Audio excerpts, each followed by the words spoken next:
अस्सलामु अलैकुम वरहमतुल्लाहि वबरकातुहू। जी हाँ दोस्तों, उम्मीद है कि आप तमामी हज़रात खैर आफ़ियत से होंगे, तमामी लोग अच्छे होंगे। बिहार मदरसा शिक्षक पेमेंट को लेकर जो बड़ा प्रदर्शन चल रहा है, उसको लेकर बड़ी अपडेट निकल कर आ रही है। आप जानते हैं कि इस वक्त बिहार मदरसा बोर्ड के जितने भी शिक्षक हैं, जितने भी गैर अनुदानित शिक्षक हैं, वो लोग प्रोटेस्ट कर रहे हैं। इसके अंदर बहुत सारे नेता, चाहे वो दूसरी पार्टी को, चाहे वो आरजेडी का हो, कांग्रेस का हो, जेडीयू का हो, यानी जो बड़े बड़े नेता हों, जैसे पप्पू यादव भी वहाँ पे पहुँचे थे, अख्तरुल ईमान साहब जो MIM से है ताल्लुक़ रखते हैं, तो वो भी वहाँ पर पहुँचे थे। उसके अलावा जो जेडीयू के MLC हैं वो भी वहाँ पर पहुँचे थे। तो ये लोग प्रदर्शन कर रहे हैं अपनी मांग को लेकर। और आप जानते हैं कि बिहार में इस वक्त विधानसभा का चुनाव भी होने वाला है और नीतीश कुमार साहब इन लोगों की कुछ सुन नहीं रहे हैं, काफ़ी दिनों से मांग कर रहे हैं। देखिए, नीतीश कुमार साहब भी अपने मौसम के एतबार से वो काम करते हैं। जब उनको जैसा मौसम लगता है, उनके अनुकूल होता है, तो वो काम करते हैं। जब से उन्होंने वक्फ बिल का सपोर्ट किया है, तब से उनको ये बातें तो ज़रूर समझ में आ गई है कि इस मर्तबा का जो मुस्लिम जो है वो नीतीश कुमार साहब के साथ नहीं है।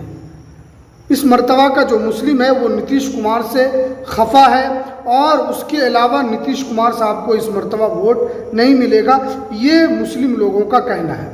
वजह यह है कि आप जानते हैं कि बिहार के अंदर हर तरह की योजना चलाई जा रही है, ख़ासतौर पर महिलाओं के लिए हो, नौकरी हो, यानी अन्य जितनी भी योजनाएं हैं वो सरकार यहाँ पर चला रही है। लेकिन अगर सरकार चाहेगी तो क्या बिहार मदरसा बोर्ड के जो शिक्षक हैं उनका पेमेंट का मसला हल नहीं हो सकता है? ज़रूर हो सकता था, लेकिन नीतीश कुमार यहाँ पर अब पलट गए हैं।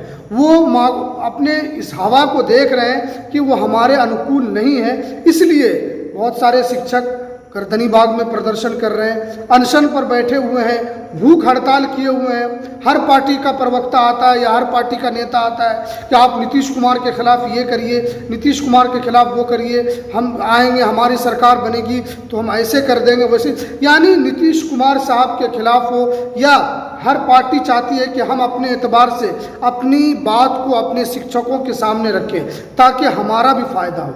लेकिन आप जानते हैं कि राजनेता के आने से या नेताओं के आने से आपके मसले का हल नहीं हो सकता है। इसलिए कि मसले का हल आपको जो सही जगह है, जैसे बिहार मदरसा बोर्ड के चेयरमैन कौन है? सलीम परवेज साहब है। आप उन तक बात पहुंचाइए, आप उनके वहां पर प्रदर्शन कीजिए, तो आपका काम यहां पर सुना जाएगा। आप नीतीश कुमार तक अपनी बात को पहुंचाइए, तब आपकी, क्योंकि वही मुखिया है बिहार के, और जो मदरसा बोर्ड के चेयरमैन है वो भी एक बोर्ड के मुखिया है। तो वो जब ये दोनों मिलकर काम करेंगे तो आपका काम आसानी के साथ होगा।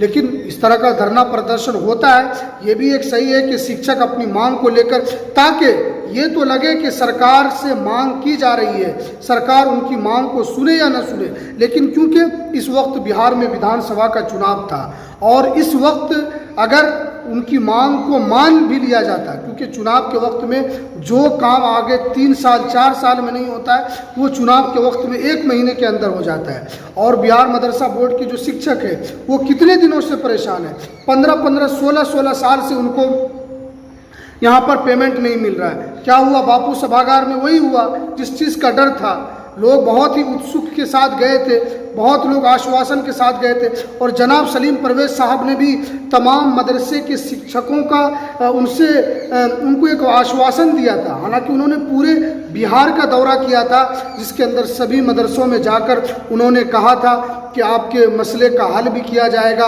आपकी जो भी समस्या है वहाँ पर हम बापू सभागार में नीतीश कुमार साहब के सामने रखेंगे। लेकिन हुआ क्या? वही पुरानी बात, वही घिसी पिटी बात हमने भी 2006 से पहले कुछ नहीं था तो 2006 के बाद हमने ये किया। मदरसा के शिक्षकों को पेमेंट नहीं मिलता था, हमने पेमेंट दिया, सरकारी इमारत दी और सरकारी का दर्जा दिया, यानी मदरसे को हमने सरकारी किया, उसमें पढ़ाने वाले टीचर को हमने सरकारी किया, हमने कब्रिस्तान गिराया। वही घिसी पिटी बात उन्होंने 3 तलाक, यही सब बातों सभागार में उन्होंने यही किया, यही सब घिसी पिटी बात उन्होंने कही। लेकिन जो मूल असल जो शिक्षकों की समस्या थी उस पर यहाँ पर जनाब सलीम परवेज साहब ने ज़रूर ध्यान दिलाने की कोशिश की, लेकिन मुख्यमंत्री ने सिर्फ यही कहा कि आगे जो भी काम है ख़ासतौर पर मदरसा का, उस काम को हल किया जाएगा। उन्होंने ये नहीं कहा कि आपको 15 साल से पेमेंट नहीं मिल रहा है, अभी हम आदेश देते हैं शिक्षा मंत्री को कि आप 1 महीने के अंदर इन लोगों का पेमेंट जारी कीजिए, सबका चेक के आप दीजिए। उन्होंने ये नहीं कहा। तो यही है कि अभी गर्दनी बाग में लोगों का धरना प्रदर्शन है और तमाम शिक्षक पहुँचे हुए हैं अपनी मांग को लेकर, और वहाँ पर जो बड़े बड़े नेता भी हैं जैसे पप्पू यादव भी है, अख्तरुल ईमान साहब है, उसके अलावा आरजेडी के नेता है, ये तमाम नेता वहाँ पर पहुँच रहे हैं और वो भी अपनी बात को रख रहे हैं ताकि सरकार उनकी बात को सुने। क्योंकि इससे क्या होता है कि थोड़ा बहुत सपोर्ट मिलता है, जब नेता वगैरह सपोर्ट में आते हैं धरना में तो उस वक्त सरकार को भी लगता है कि ये नेता इनके सपोर्ट में है तो हमें भी कुछ करना चाहिए। लेकिन देखिए इससे होने क्या वाला है, इससे उम्मीद बहुत कम नज़र आ रही है। आचार संहिता अब लग जाएगा आपका 10 दिन के बाद, क्या कोई मसले का हल दूर दूर तक नज़र नहीं आ रहा है। हालांकि अनशन पर बैठे हैं, भूख हड़ताल पे, तबीयत वगैरह उन लोगों की ख़राब हो गई है, लेकिन उन लोगों का कहना है कि जब हमारी सरकार बनेगी तो आरजेडी का कहना है कि हम आप लोगों के मसले को हल करेंगे। नीतीश कुमार ने तो नहीं किया, हम अपने आप के मसले को हल करेंगे। तो इस तरह की बात की जा रही है और हमारी भी गुजारिश है कि तमाम शिक्षक अपनी मांग को लेकर अड़े रहें। आज न कल तो सवेरा ज़रूर होगा और आप लोगों की जो मांग है उस मांग को आज न कल सरकार ज़रूर मानेगी। हो सकता है कि चुनाव से पहले भी मान ले, हो सकता है चुनाव के बाद भी मान ले, लेकिन ये एक बड़ा मौका था क्योंकि चुनाव से पहले बहुत सारे मसलों का हल हो जाता है। और दुर्भाग्य की बात है कि अभी तक उन लोगों के पेमेंट को लेकर कोई बड़ा आदेश यहाँ पर नहीं दिया गया। हालांकि सलीम परवेज साहब ने कहा है कि हम उनको खुश कर देंगे, उन पर काम हो रहा है। ये देखने वाली बात होगी कि कब तक ये काम होता है। और तमाम शिक्षक अपनी प्रदर्शन कर रहे हैं और वहाँ पर अनशन पर बैठे हुए हैं। अब देखते हैं कि कब तक इन लोगों का मसला हल होता है। जो भी अपडेट निकल कर यहाँ पर आएगी हम आप तक ज़रूर पहुँचाने की कोशिश करेंगे।